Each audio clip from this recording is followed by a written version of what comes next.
Hello दोस्तों, नमस्कार। हिंदी जगत में आप सभी का स्वागत है। मैं हूं मुकेश मिश्र। तो साथियों, आज हम सभी हिंदी साहित्य का जो इतिहास लेखन है उससे संबंधित महत्वपूर्ण प्रश्न और उत्तर देखेंगे, जिसका ये भाग 2 होगा। भाग 1 आपको पहले बताया जा चुका है, पढ़ाया जा चुका है, भेजा जा चुका है। तो आज हम भाग 2 इसका पढ़ेंगे। तो यहाँ से हम लोग चलिए शुरू करते हैं। पहला प्रश्न देखते हैं, हिंदी में विधेयवादी पद्धति के जनक कौन हैं? पहला प्रश्न पूछ रहा है, हिंदी में विधेयवादी पद्धति के जनक कौन हैं? तो उत्तर आपको बताना है रामचंद्र शुक्ल। ठीक है, हिंदी में पूछ रहा है कि हिंदी में विधेयवादी पद्धति के जनक कौन है? तो आचार्य रामचंद्र शुक्ल, है ना। अच्छा, विधेयवादी पद्धति क्या होती है? देखिए, हिंदी में सर्वप्रथम विधेयवादी पद्धति का प्रयोग आचार्य रामचंद्र शुक्ल ने किया है। इसमें होता क्या है? रचनाकारों का परिचय कालक्रम पद्धति में होता है ना, और प्रवृत्तियों का विश्लेषण होता है। रचनाकारों का तुलनात्मक दृष्टिकोण भी इसमें अपनाया जाएगा। तो यह सभी किसने अपनाया है? आचार्य रामचंद्र शुक्ल ने, और विधेयवादी पद्धति का प्रयोग किया है। तो हिंदी में विधेयवादी पद्धति के जनक कौन है? आचार्य रामचंद्र शुक्ल हैं। पहला प्रश्न आपका पूरा हुआ। आगे देखते हैं, दूसरा प्रश्न पूछ रहा है, शिव सिंह सेंगर व गारसा दातासी ने अपने इतिहास ग्रंथ में किस पद्धति का प्रयोग किया है? शिव सिंह सेंगर और गारसा दातासी ने अपने इतिहास ग्रंथ में किस प्रकार की पद्धति का प्रयोग किया है? तो आपका उत्तर यहाँ हो जाएगा वर्णानुक्रम पद्धति का प्रयोग शिव सिंह सेंगर और गारसा दातासी ने किया है ना। यानी वर्णमाला के वर्णों के अनुक्रम से रचनाकारों का परिचय देना, यह वर्णानुक्रम पद्धति कहलाती है। ठीक है, यह भी ध्यान रहे कि वर्णमाला के जो वर्ण हैं उनके अनुक्रम से रचनाकारों का जहाँ परिचय दिया गया है वह पद्धति वर्णानुक्रम पद्धति कहलाएगी, है ना। यह सबसे प्राचीन पद्धति है। ठीक है, तो ये पूछ रहा है शिव सिंह सेंगर और गारसा दातासी ने अपने इतिहास ग्रंथ में किस पद्धति को अपनाया है? तो आपको उत्तर देना है वर्णानुक्रम पद्धति को अपनाया है, उसका प्रयोग किया है। ठीक है, तीसरा प्रश्न देखिए, कह रहा है कालानुक्रम पद्धति का प्रयोग हिंदी साहित्य के इतिहास लेखन में सर्वप्रथम किसने किया?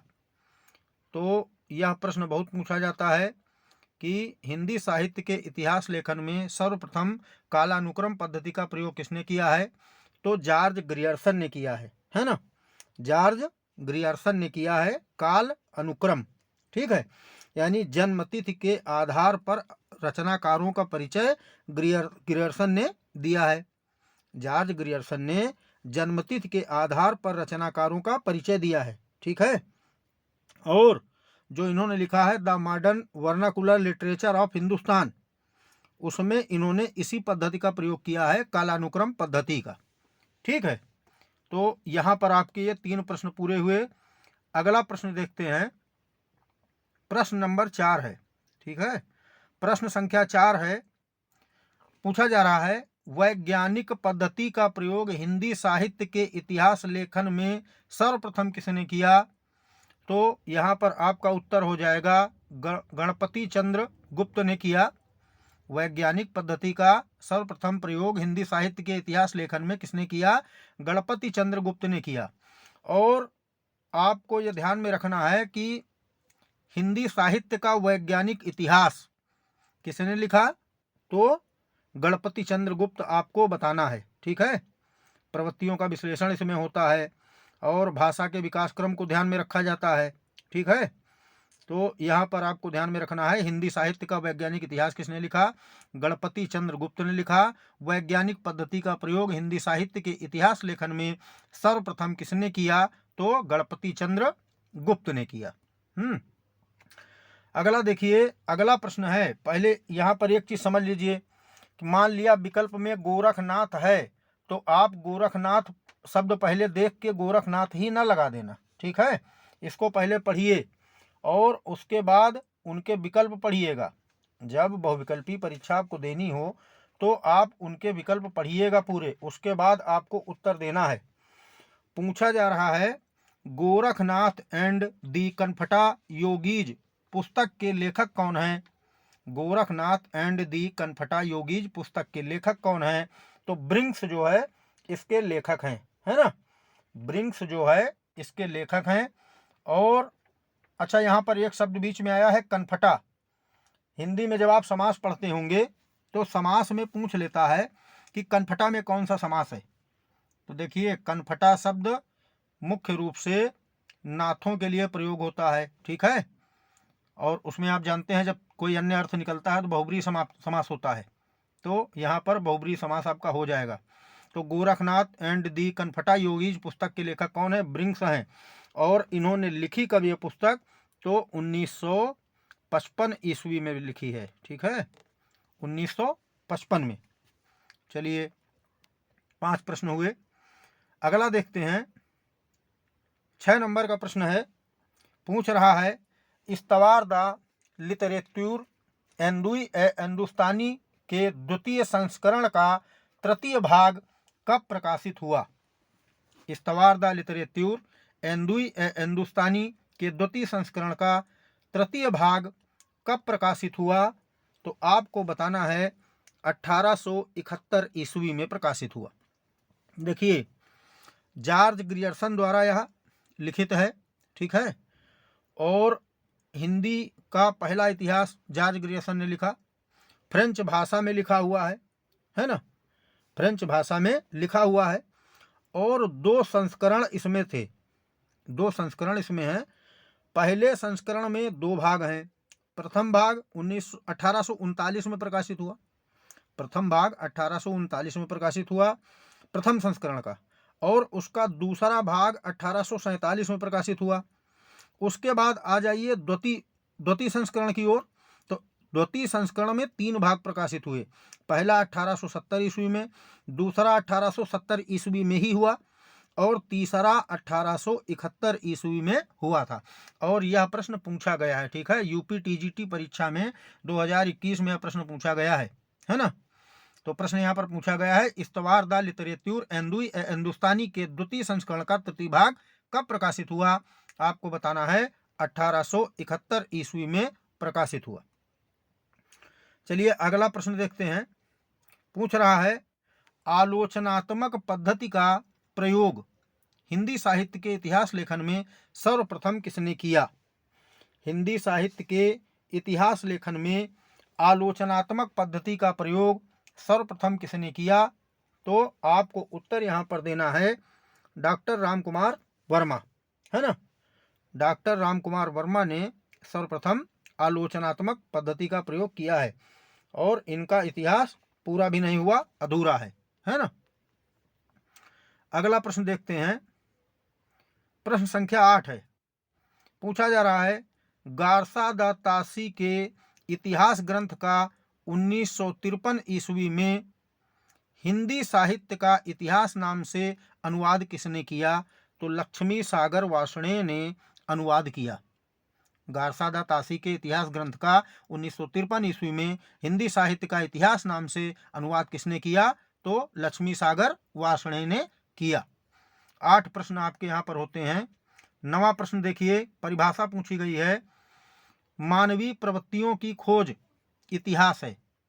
इतिहास के संबंध में परिभाषा दी गई है। और यहाँ पर यह परिभाषा हजारी प्रसाद द्विवेदी जी ने दी है, ठीक है। प्रसिद्ध आलोचक हैं, निबंधकार हैं हजारी प्रसाद द्विवेदी जी। तो परिभाषा यहाँ दी है मानवीय प्रवृत्तियों की खोज इतिहास है। पूछ रहा है परिभाषा किसकी है, तो आपको याद रखना है हजारी प्रसाद द्विवेदी जी की परिभाषा है। अगला देखिए प्रश्न संख्या 10 है। प्रश्न संख्या 10 में भी एक परिभाषा दिया है और पूछा जा रहा है बदलती हुई अभिरुचियों का इतिहास साहित्य इतिहास है। बदलती हुई अभिरुचियों का इतिहास साहित्य इतिहास है। परिभाषा किसने दी, तो डॉक्टर नगेन ने यह परिभाषा दी है। साहित्य इतिहास और ई का ए हो गया, है ना, गुण संधि हो गई ना यहाँ, इसलिए साहित्य का इतिहास ना लिख करके पूरा साहित्य इतिहास लिख दिया गया। तो डॉक्टर नगेन की परिभाषा है।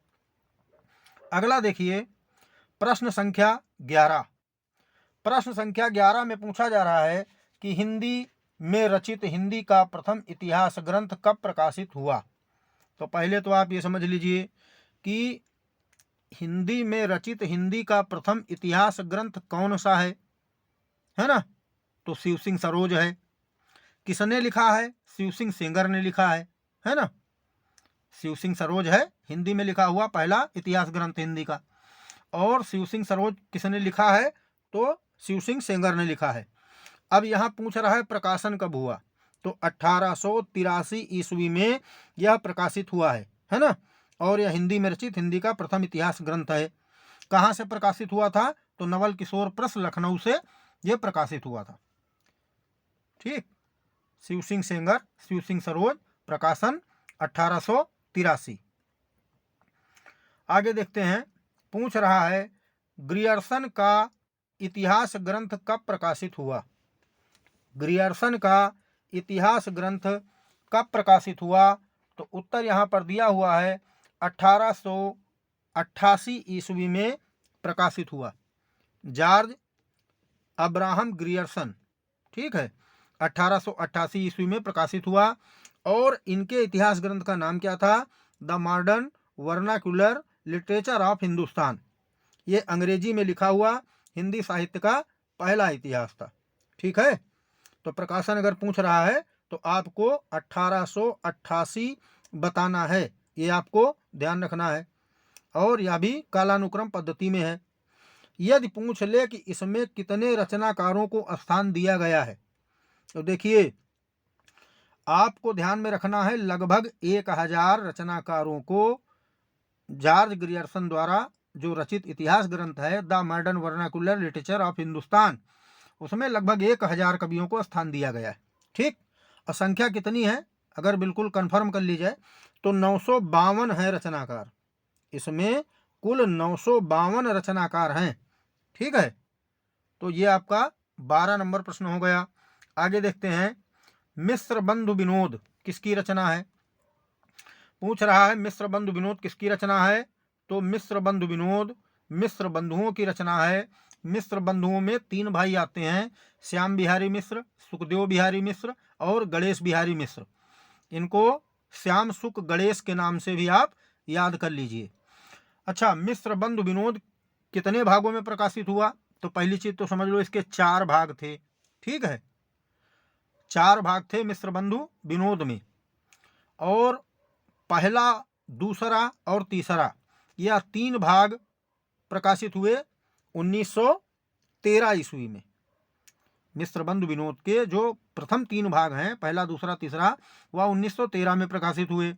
जो चौथा भाग है वह 1934 ईस्वी में प्रकाशित हुआ। ठीक है, ये आपको ध्यान में रखना है। आगे देखते हैं, अगला प्रश्न पूछ रहा है हिंदी नवरत्न का रचना काल क्या है। अगला प्रश्न पूछ रहा है हिंदी नवरत्न का रचना काल क्या है। तो यहाँ पर दिया गया है 1910 ईस्वी। हिंदी नवरत्न का रचना काल 1910 ईस्वी। ठीक है, यदि आपसे पूछा जाता है हिंदी नवरत्न का रचना काल क्या है तो आपको बताना है 1910 ईस्वी। अच्छा, इसको नवरत्न नाम दिया, मिस्र बंधुओं की रचना है, ये भी ध्यान रखना। ये मिस्र बंधुओं की रचना है हिंदी नवरत्न, 1910 में प्रकाशित हुई। नवरत्न में कौन कौन है? देखिए तुलसीदास हैं, है ना, जो कि भक्ति काल के प्रतिनिधि कवि हैं। सूरदास हैं, कृष्ण भक्ति काव्य धारा के प्रतिनिधि कवि हैं। देव हैं, ठीक है। बिहारी रीतकाल के प्रतिनिधि कवि हैं। कबीर निर्गुण भक्ति शाखा के प्रतिनिधि कवि हैं। केशव रीतकाल के प्रवर्तक हैं, केशवदास। फिर चंदवरदाई आदिकाल के प्रतिनिधि कवि हैं। उसके बाद भारतेंदु हरिश्चंद्र, यह भारतेंदु युग के प्रवर्तक हैं, इन्हीं के नाम से भारतेंदु युग को जाना जाता है। अब कौन बचा? त्रिपाठी बंधु। त्रिपाठी बंधुओं में यहाँ पर कौन कौन आए हैं? भूषण और मतीराम। देखिए रचनाकार जो हैं इसमें वह कुल 10 हैं, लेकिन रत्न अगर पूछेगा तो 9 बताने हैं, है ना, क्योंकि त्रिपाठी बंधुओं को अलग अलग ना लिखकर यहाँ पर केवल त्रिपाठी बंधु लिख दिया गया है। अगला प्रश्न देखते हैं।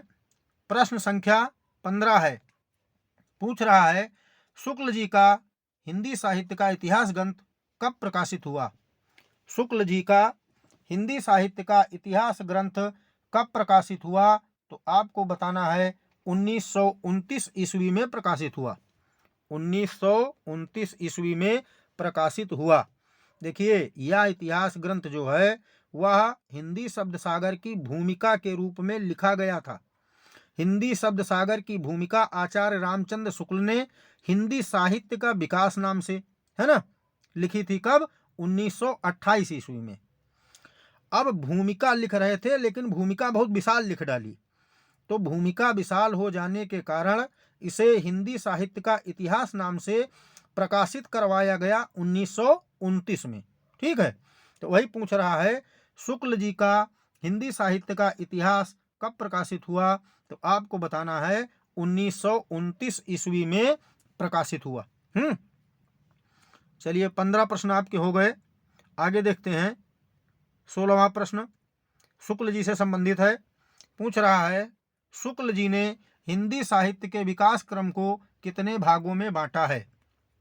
कई बार आप पढ़े होंगे, नहीं पढ़े हैं तो जान लीजिए, 4 भागों में बांटा है। ठीक है, शुक्ल जी ने आदिकाल को वीरगाथा काल कहा है ना, भक्ति काल, रीतिकाल। शुक्ल जी ने आधुनिक काल को गद्य काल कहा है ना।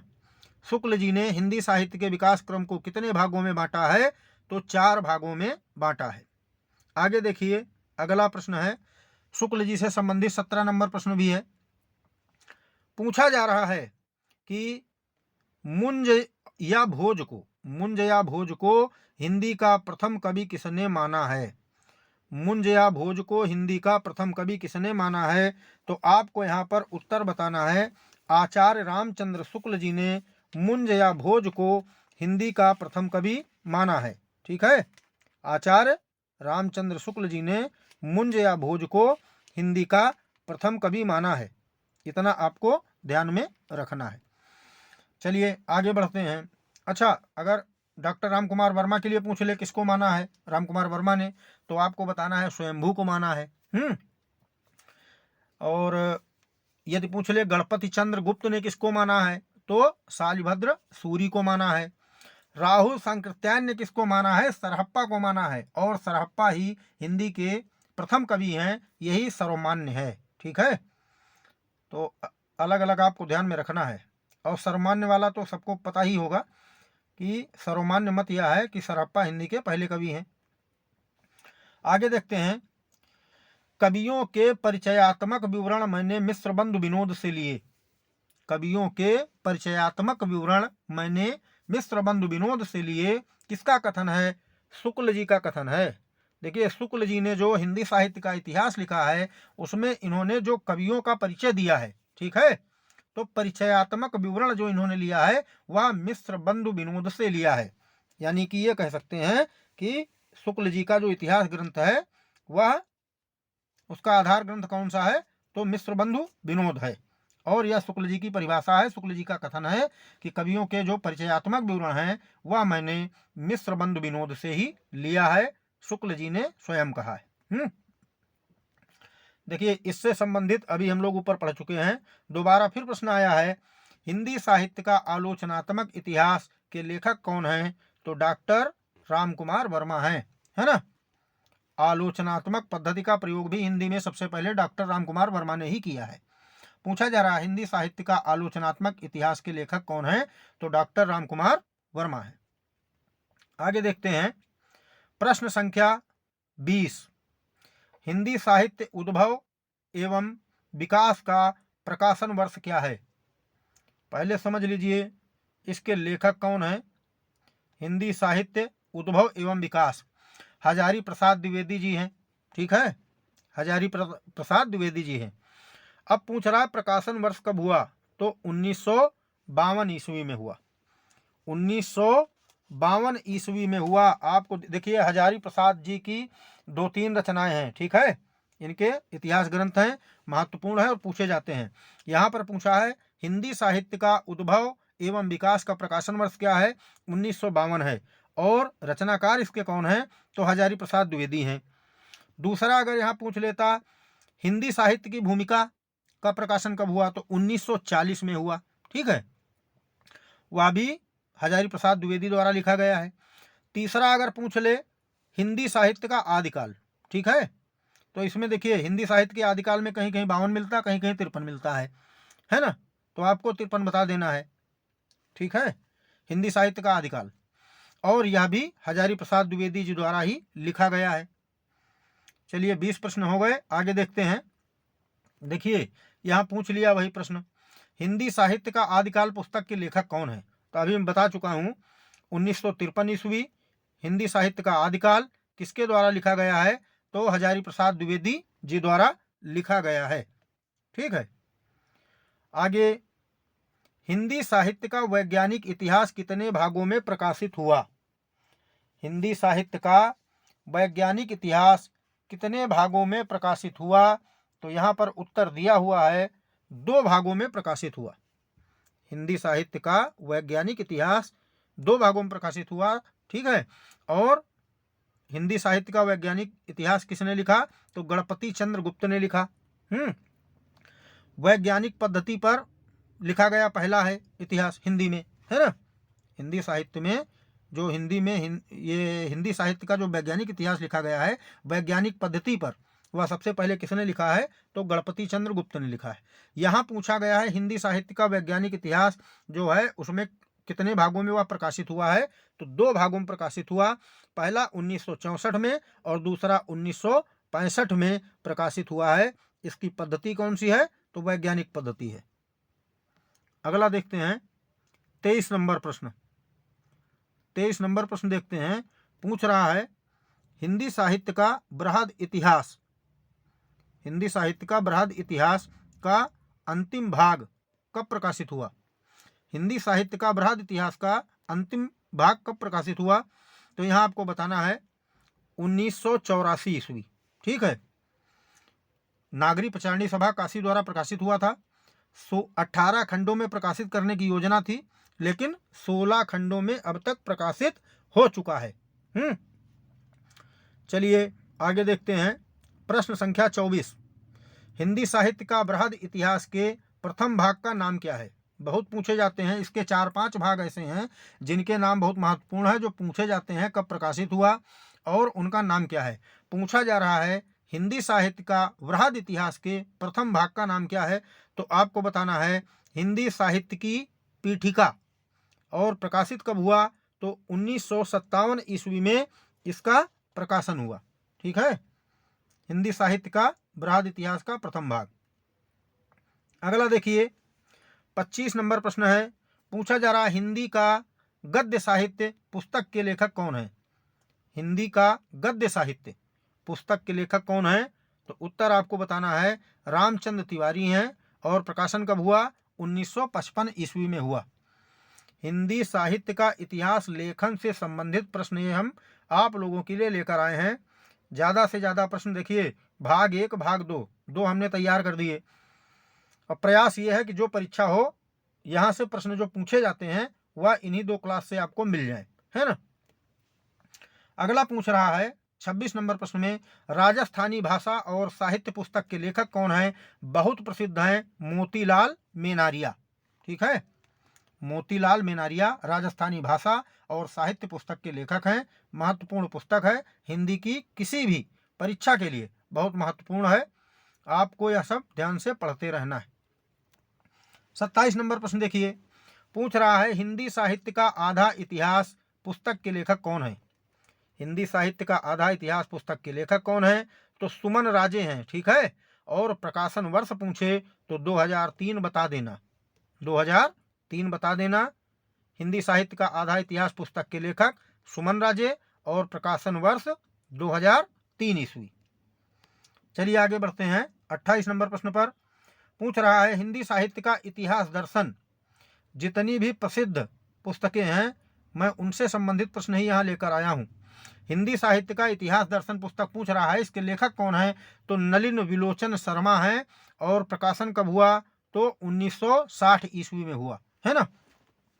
हिंदी साहित्य का इतिहास दर्शन पुस्तक के लेखक नलिन विलोचन शर्मा है, और इस पुस्तक का प्रकाशन 1960 ईस्वी में हुआ। अगला देखिए, सांकृत्यायन जी की यह पुस्तक बहुत प्रसिद्ध है, हिंदी काव्यधारा। ठीक है, हिंदी काव्यधारा। हिंदी काव्यधारा पुस्तक के लेखक कौन है? तो राहुल सांकृत्यायन है। प्रकाशन कब हुआ? तो 1945 ईस्वी में हुआ। आगे देख लेते हैं, प्रश्न संख्या 30 पूछ रहा है, हिंदी भाषा और साहित्य का इतिहास पुस्तक के लेखक कौन है? हिंदी भाषा और साहित्य का इतिहास पुस्तक के लेखक कौन है? आचार्य चतुरसेन शास्त्री इसके जो है लेखक हैं। और प्रकाशन वर्ष पूछता है तो 1946 ईस्वी आप लोगों को बताना है। यहाँ पर आपके 30 प्रश्न पूरे हुए। 31 संख्या देखते हैं, 31 पर प्रश्न जो है, हिंदी साहित्य का अतीत, यह भी बहुत महत्वपूर्ण है, विश्वनाथ प्रसाद मिश्र। हिंदी साहित्य का अतीत पुस्तक के लेखक विश्वनाथ प्रसाद मिश्र हैं। प्रकाशन वर्ष इसका 1959 ईस्वी है। हिंदी साहित्य का अतीत पुस्तक के लेखक कौन है? विश्वनाथ प्रसाद मिश्र हैं। प्रकाशन कब हुआ? 1959 ईस्वी में हुआ। आगे देखते हैं, प्रश्न संख्या 32। प्रश्न संख्या 32 में पूछ रहा है, इतिहास और आलोचना पुस्तक के लेखक कौन है? इतिहास और आलोचना पुस्तक के लेखक कौन है? तो हमको बताना है नामावर सिंह, प्रसिद्ध आलोचक हैं। ठीक है, नामावर सिंह हिंदी में प्रसिद्ध आलोचक हैं। और प्रकाशन वर्ष पूछेगा तो 1956 ईस्वी बताना है। इतिहास और आलोचना पुस्तक के लेखक कौन है? नामवर सिंह हैं। ठीक है, इतिहास और आलोचना पुस्तक के लेखक नामवर सिंह हैं और प्रकाशन वर्ष 1956 ईस्वी बताना है। प्रश्न संख्या 33 देखिए, हिंदी साहित्य और संवेदना का विकास प्रसिद्ध पुस्तक है, बहुत बार आप लोग पढ़े होंगे, सुने होंगे, देखे होंगे इसको। हिंदी साहित्य और संवेदना का विकास पुस्तक के लेखक कौन हैं? तो राम स्वरूप चतुर्वेदी जी हिंदी साहित्य और संवेदना का विकास पुस्तक के लेखक हैं। और यह प्रकाशित कब हुई? तो 1986 ईस्वी में प्रकाशित हुई। हिंदी साहित्य और संवेदना का विकास पुस्तक के लेखक कौन हैं? राम स्वरूप चतुर्वेदी हैं। और इनकी पुस्तक का प्रकाशन कब हुआ? तो 1986 ईस्वी में हुआ। प्रश्न संख्या 34 देखिए, प्रश्न संख्या 34, भारतीय साहित्य के इतिहास की समस्याएं पुस्तक के लेखक कौन है? देखिए यहाँ पर जो भी हैं, अब 25 नंबर प्रश्न के बाद सभी महत्वपूर्ण पुस्तकें केवल हम लेके आ गए हैं कि पुस्तक याद होना चाहिए, है ना, पुस्तक से संबंधित प्रश्न लेके आए हैं। पुस्तक याद होना चाहिए, लेखक कौन है, लेखक का नाम याद होना चाहिए, और प्रकाशन वर्ष। ठीक है, तो इनको आपको ध्यान से पढ़ना है। 34 नंबर प्रश्न में पूछ रहा है, भारतीय साहित्य के इतिहास की समस्याएं पुस्तक के लेखक कौन हैं? तो रामविलास शर्मा हैं। प्रकाशन वर्ष पूछे तो 1987 बताना है। भारतीय साहित्य के इतिहास की समस्याएं पुस्तक के लेखक रामविलास शर्मा हैं, जिसका प्रकाशन वर्ष 1987 ईस्वी है। अगला देखिए, हिंदी साहित्य का दूसरा इतिहास। हिंदी साहित्य का दूसरा इतिहास पुस्तक के लेखक कौन हैं? तो डॉक्टर बच्चन सिंह हैं। और प्रकाशन इसका कब हुआ? 1996 ईस्वी में हुआ। 1996 ईस्वी में हुआ। देखिए, जो उत्तर प्रदेश में टीजीटी परीक्षा, पीजीटी परीक्षा 2021 में हुई थी, उसमें कई परिभाषाएं, कई प्रश्न डॉक्टर बच्चन सिंह की पुस्तक से पूछ ली गई थी, है ना। और इनकी पुस्तक का नाम क्या है? हिंदी साहित्य का दूसरा इतिहास। आपको ध्यान में रखना है, हिंदी साहित्य का दूसरा इतिहास पुस्तक के लेखक कौन है? तो डॉक्टर बच्चन सिंह हैं, महत्वपूर्ण हैं। देखिए, अब केवल शुक्ल जी की किताब से ही प्रश्न नहीं बनता है। वो सही है कि प्रामाणिक है और बहुत महत्वपूर्ण है, सब कुछ है, लेकिन शुक्ल जी के साथ साथ अन्य किताबें भी पढ़नी पड़ेंगी। अभी हमने उदाहरण आपको दिया कि 21 में टीजीटी परीक्षा में बच्चन सिंह द्वारा लिखा गया हिंदी साहित्य का दूसरा इतिहास पुस्तक से बहुत से प्रश्न पूछ लिए गए थे, है ना। तो हिंदी साहित्य का दूसरा इतिहास पुस्तक के लेखक कौन है? डॉक्टर बच्चन सिंह हैं। इसका प्रकाशन कब हुआ? तो 1996 ईस्वी में हुआ। 35 प्रश्न यहाँ पर आपके आज पूरे होते हैं। और 2 भागों की प्रश्नोत्तरी में हिंदी साहित्य इतिहास जो है लेखन से संबंधित प्रश्न आपके यहाँ पूरे हो गए। 70 प्रश्न आपको यहाँ देखने को मिले हैं, लेकिन उनसे संबंधित अन्य प्रश्नों पर हम लोगों ने चर्चा की, कम से कम 200 प्रश्न हो गए होंगे। ठीक है, तो अगर यह क्लास पसंद आई हो तो आप लोग इसको लाइक करना, शेयर करना और सब्सक्राइब करना। धन्यवाद।